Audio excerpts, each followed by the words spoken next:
युद्ध हेले एही देश ପାଇଁ विपद।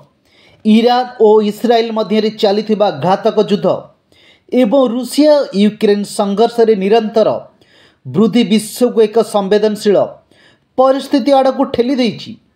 एही परिप्रेक्षी रे विशेषज्ञ माने चेतावनी देइछन्ति जे जदि तृतीय विश्वयुद्ध आरंभ हुए तेबे केते देश मिसाइल आक्रमणर प्रथम लक्ष्य हेबे।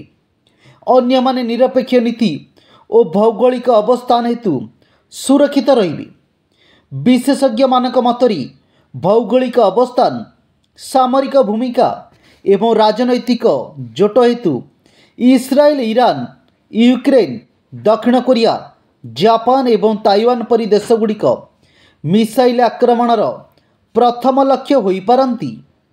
वर्तमानर परिस्थिति अनुଯାयी तृतीय विश्वयुद्ध पश्चिम एशियारू आरंभ हो पारे, ଯେଉଁଠାରେ ଆମେରିକା, ଇସ୍ରାଏଲ ଏବଂ ୟୁରୋପୀୟ ଦେଶଗୁଡ଼ିକ ଏକ ପକ୍ଷରେ ରହିବେ।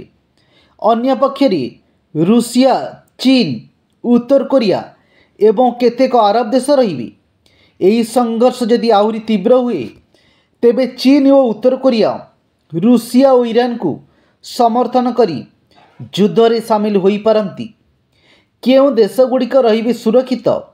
ଗ୍ଲୋବାଲ ପିସ୍ ଇଣ୍ଡେକ୍ସ 2025 रिपोर्ट अनुଯାୟୀ केतेक देश निरपेक्षता एवं शांतिपूर्ण नीति हेतु तृतीय विश्वयुद्ध समय सुरक्षित रहिबे।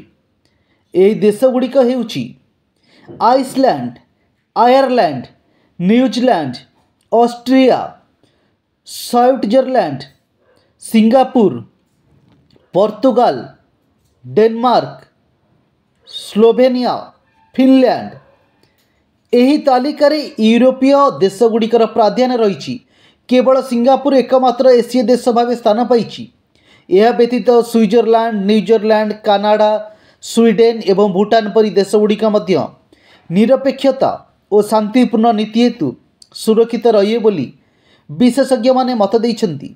ग्लोबल पीस इंडेक्स 2025 अनुଯାୟୀ भारत एवं तार पड़ोसी देश पाकिस्तान सुरक्षित देशगुड़िकर तालिकार स्थान पाई नांती। भारत और पाकिस्तान मध्य चलिथिबा उत्तेजना एवं ए अंचल रे सामरिक गतिविधि हेतु यही दुई देश विश्वयुद्ध रे प्रभावित हो पारे।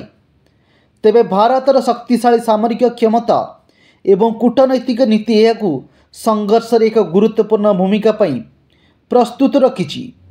यूक्रेन युद्ध हेतु रूसिया और पश्चिम देशगुड़िक मध्य उत्तेजना वृद्धि पाई। अमेरिका इस्राएलर समर्थन रे ईरान उपर आक्रमण करथिबा रिपोर्ट सामना को आसीछि, जहाँ संघर्ष को आहुरी जटिल करिछि।